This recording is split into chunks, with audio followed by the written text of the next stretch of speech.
Want to cover a couple of things, a little background very briefly on SPI, talk a little bit about, I think it's important to be able to assess the impacts of what we're discussing today by kind of doing a snapshot in time of U.S. manufacturing and of course the plastics industry in particular.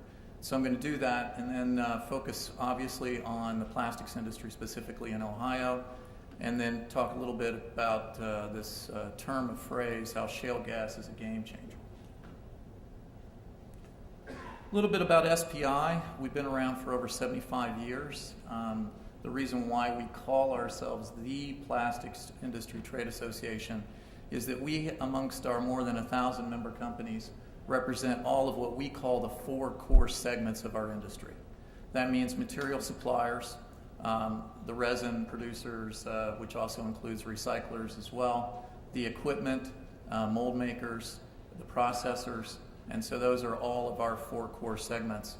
And now, for many years amongst our membership, we've always had OEMs and brand owners as in our membership, but last year we decided to add them to our governing structure formally, and so we now have a council that's just for OEM and brand owners.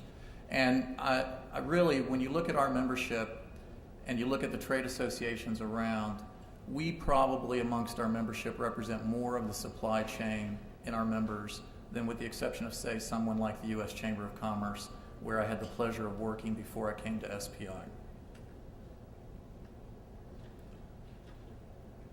A couple of slides on where we are in terms of manufacturing.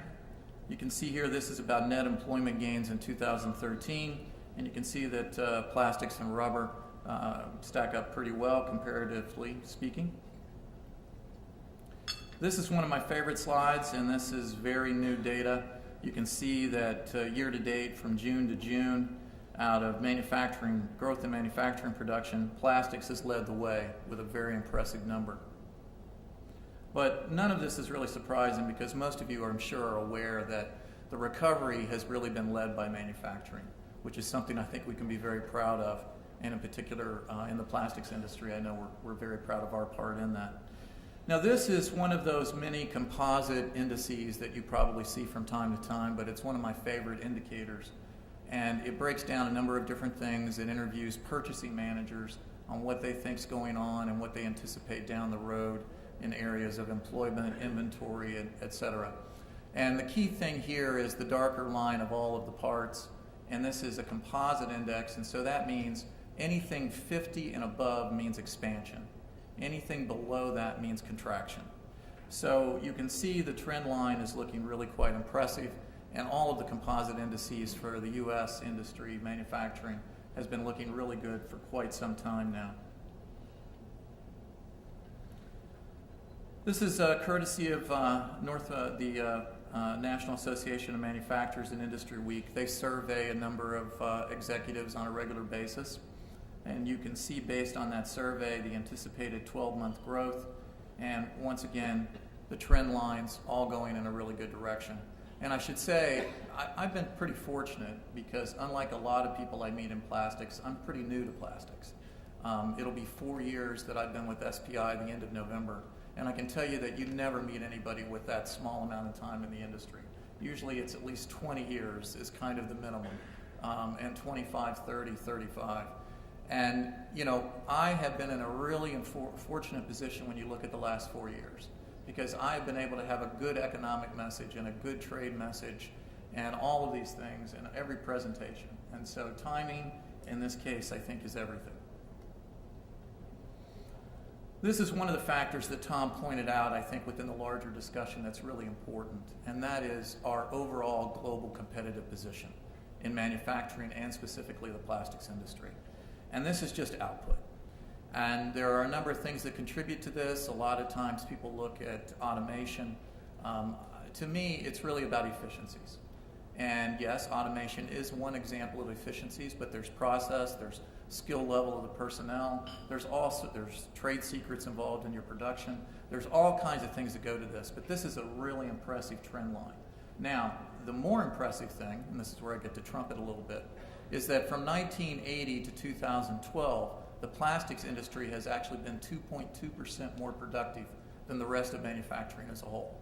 So if I put the plastics trend line on there, we'd be just a little bit ahead of it all the way through there. And I think that is no small feat. I want to talk a quick moment about reshoring.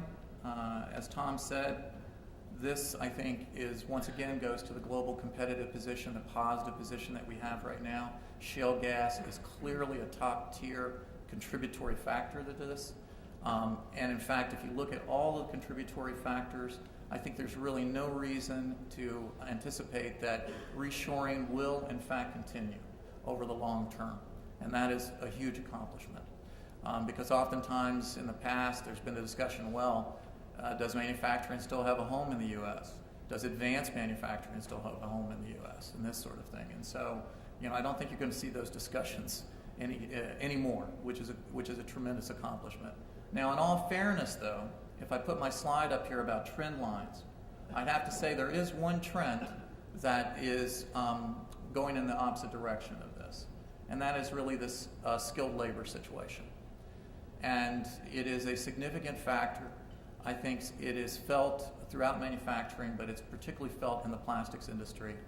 And you can imagine that if you bring a plant over here and you can't get up to full production because you can't find enough polymer chemists or enough automation technicians or whatever it is, machinists, people good with machine tools. And I can tell you by the same token that people in the plastics industry are usually there 20 years or more, a lot of them are retiring and they're not getting replaced in adequate numbers. And so this is going to definitely get worse over the next 10 years. And this is the one trend that I anticipate could have a chilling effect on the flow of reshoring. And so I applaud what, as Tom pointed out, Ohio distinguishes itself in a better direction on the vocational training. And I was fortunate enough on Manufacturing Day on October 3rd to be at Toshiba facility in outside of Chicago, where they are also doing things about this, setting up scholarship funds. We had 206 students come through. We had university students, high schoolers, and yes, I had to talk plastics and manufacturing to an elementary school group. Probably the most challenging crowd I've ever had to take on. And it was during their lunchtime. And basically, as I told Tom, I had a number of videos in my presentation to get people excited about manufacturing and plastics. And I said, all right, I've only got one video for them. It's 3D printing of the world's first plastic car. And so that worked out well. Amazingly enough, 5 kids knew what 3D printing was about. One of them defined it for me very clearly. And then after it was done, I asked, are there any questions? And one said, well, what about human beings in 3D printing? I go, well, certain applications are being thought about. We talk about prosthetics and stuff. And I thought to myself, well, that's the next Nobel Prize winner right there, thinking outside the box. At SPI, as all trade associations, we do 2 annual statistical studies that reflect the industry. The one that I'm focusing on today, and most of the data that's going to be following comes from that, is the size and impact of the domestic industry, and state-by-state basis, nationally, and all of that. And we also develop our congressional fact sheets and everything that we have as well, which we use as an advocacy tool quite often. And then the other study, which I'm not going to really have data from today, but just to make you aware, we do one that focuses on the export-import and the trade flows called the Global Business Trends. And I oversee the production of both of these because it's not in my title, but I'm kind of the head statistician, and I really hate to admit that in some ways, at SPI. But anyway, one of the things I want to point out about this is that we are the 3rd largest manufacturing sector in the United States, and we have been there for quite some time. And you probably say, well, where are the others? And I only have 4 memorized, but I'm happy to give you the whole list. Number 1 would be the petroleum-based industry. Number 2 would be the automobile industry, and we're at 3. And 4th would be basic chemicals. One of the things about our industry that I believe is really impressive, because we are such a competitive marketplace. The trade guy's definitely going to tell you this. We are a really competitive market. He's talking about the margins and different things. I mean, let's face it, it's tough, all right? And amazingly, as an industry, we have been able to maintain a lot of our domestic market share. And I think shale gas is obviously going to probably raise that number up on resin. I think there's no doubt about that. And it's going to flow into products. Now, machinery and molds, a little bit different story when it comes to shale gas. It's a whole different landscape. I think our machinery market is one of the most difficult because there you've got a lot of good European machinery. You've got a lot of Japanese, and so it's a really competitive, tough marketplace. Quickly, just to give you an idea of where our markets are on the export side, you can see the timeline from 2001 to 2013. You can see the top 5 markets. The only thing that ever really changes is here, and I think it's important for an overall discussion, is that 5th spot. The year before, Japan was in that spot. And Japan and Brazil have frequently been going back and forth in 5th place. Now, the overall significance of that is when Brazil takes the 5th spot, they accuse us of unfair trade practices and they raise tariff duties on their products. And of course, the deal that they have in the World Trade Organization means that they legally can raise a tariff duty up to 25% on any commodity that they want. So that's what they did with about 100 goods, and 33 of those specifically was a part of our industry as well. They've announced they're going to do another 100 goods, but they haven't actually gone forward with it yet. Anyway, to just give you the overall picture here in terms of our industry on trade, you can see the 4 core segments as I told you: resin, products, machinery, molds, and you can see our trade balance over $12 billion. And clearly resins, which is the first factor in our industry in terms of shale gas, has been disproportionately one of the reasons why we've maintained such a good overall trade balance. I just wanted to throw this slide in here because it gives you an overall trend of what's happened the last few years in terms of the export picture. If you look at 2011, we had a real export spike as an industry. Then you go into 2012 and exports didn't grow nearly as much. There were a couple of reasons for that, not necessarily bad and all bad in some ways. I mean, number one was that we couldn't keep up with domestic demand. And in fact, in 2013, we had more domestic consumption of plastics than before the last recession.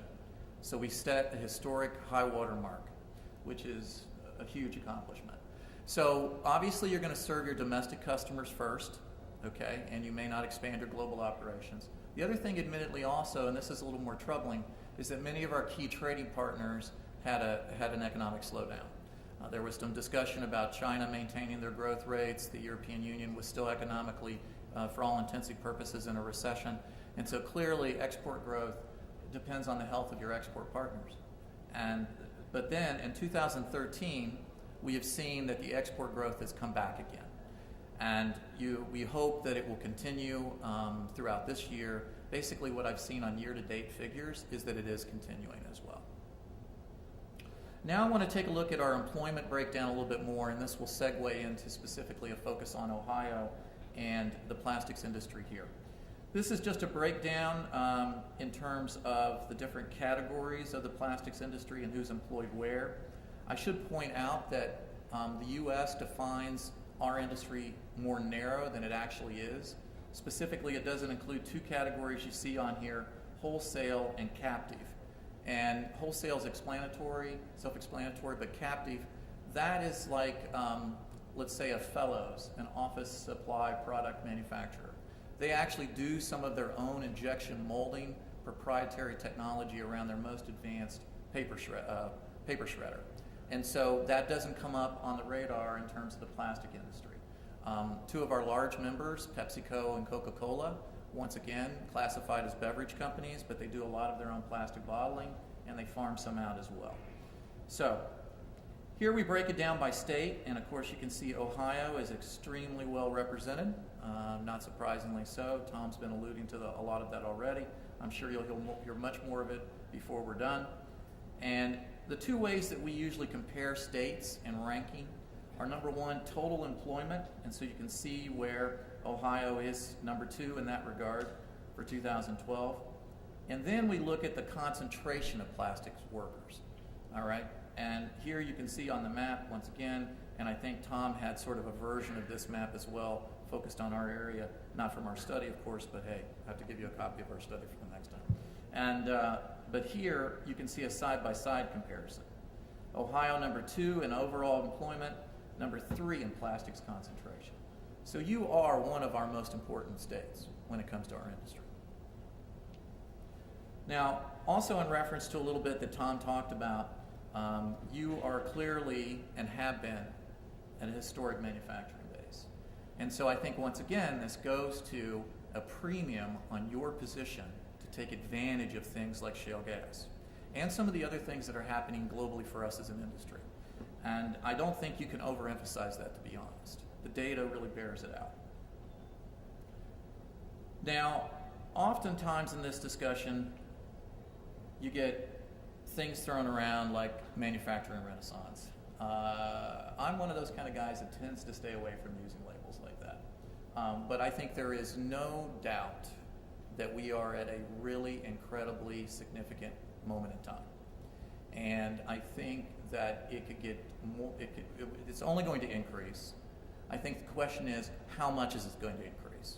And last night at dinner amongst some of the speakers, I made the point that to me, when you look at all the information you look at today, one of the single most important factors is how well it's managed. All right, you have this resource. It's about stewardship. It's about making the right decisions. It's about having the right regulatory environment. That's going to make the difference between a low case scenario, a mid case scenario, and a high through the roof case scenario.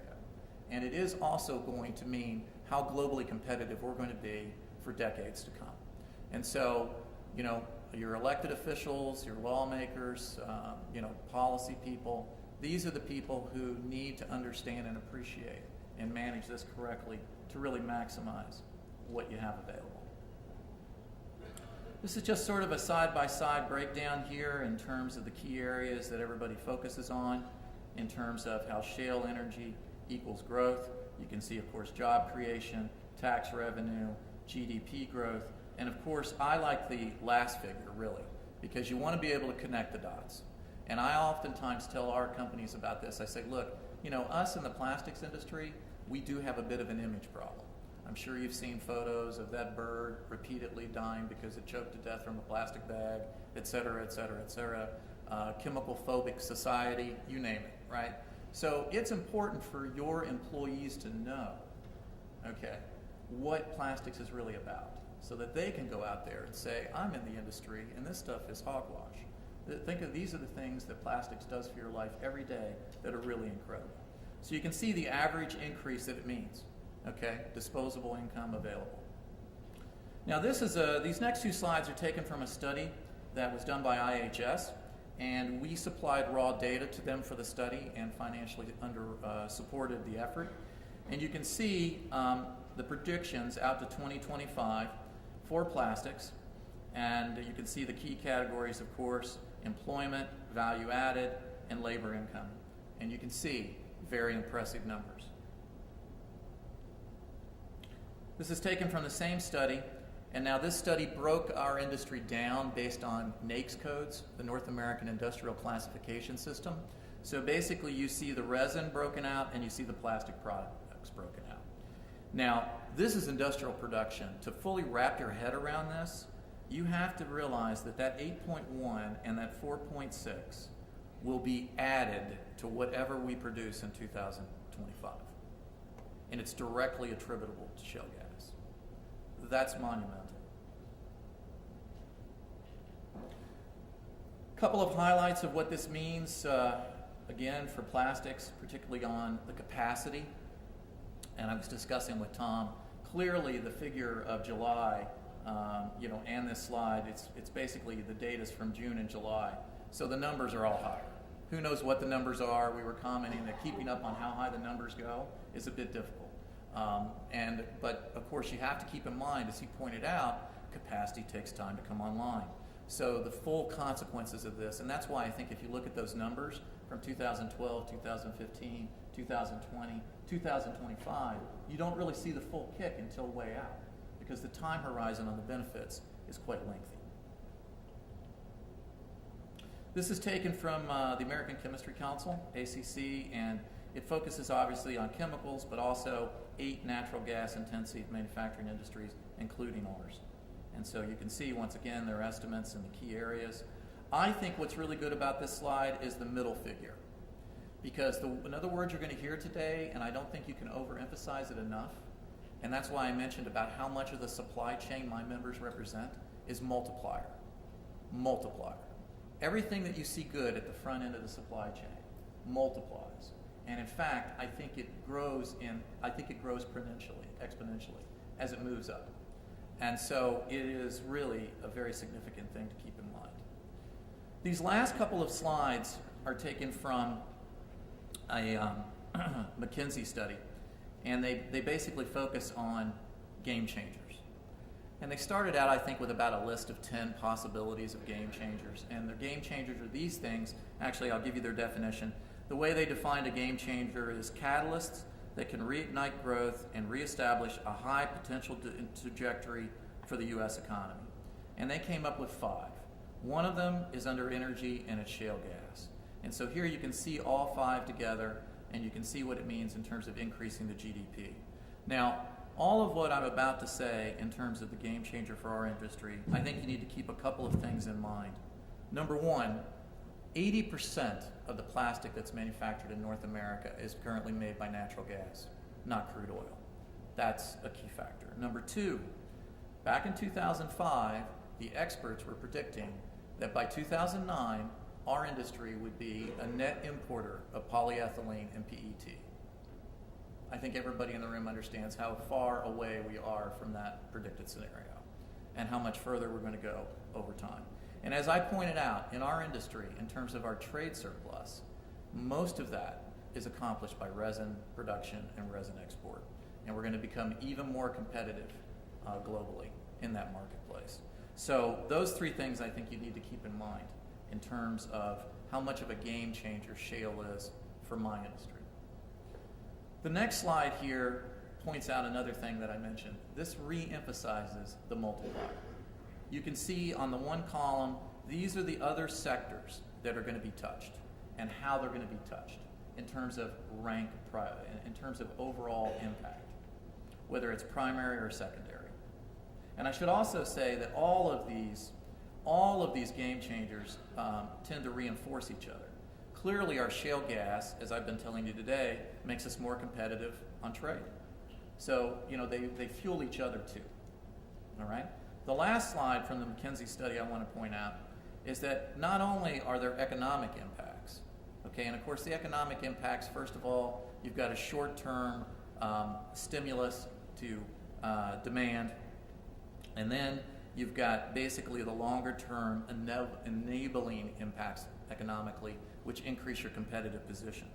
All right, but you can see here that it's not just economic, it's societal, and it's not just jobs. And so I think it's important to understand the consequences of what we're discussing. This is the last slide from that study, and the biggest reason why I included it was because you can see a number of the plays involved and how they fit into the picture.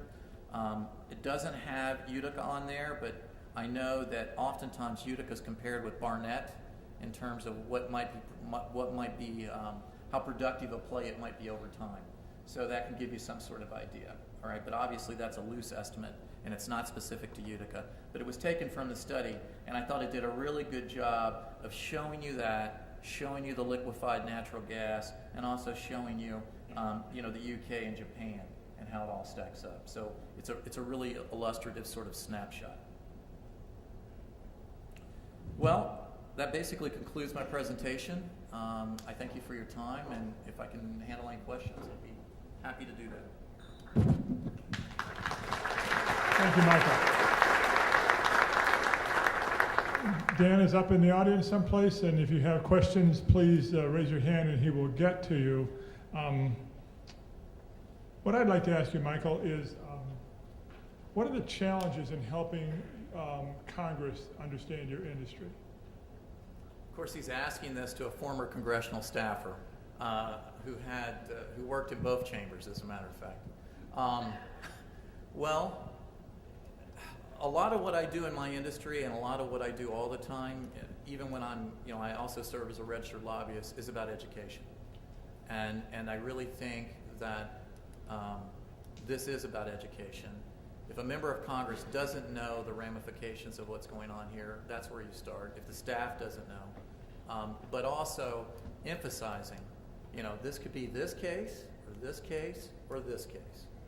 And if you really want to grow jobs, you really want to put more disposable income in those taxpayers' hands that vote and these kinds of things, really connect the dots.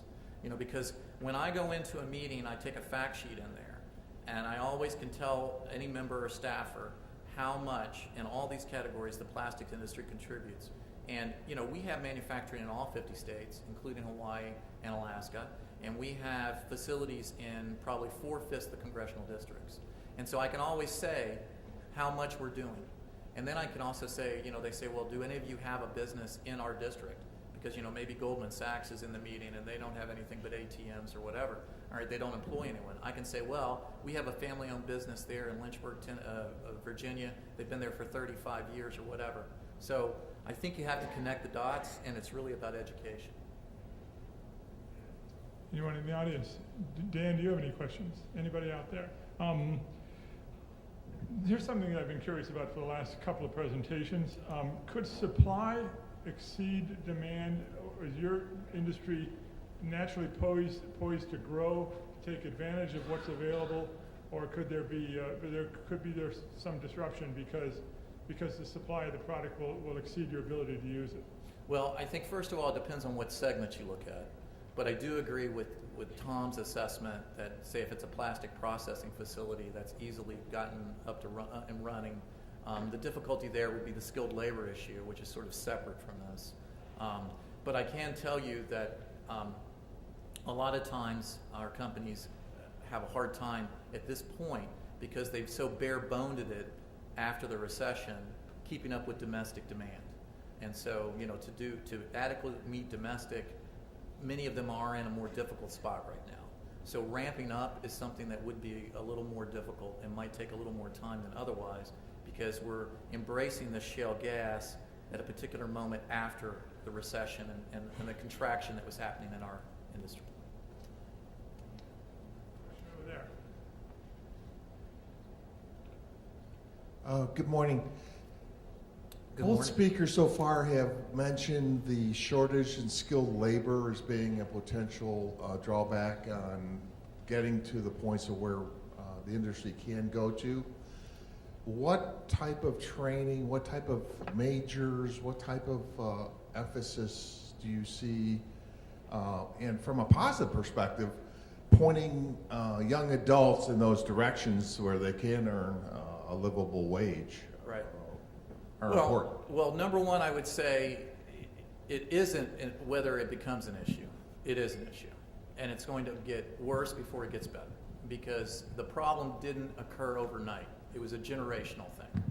And obviously these things take a longer time to fix.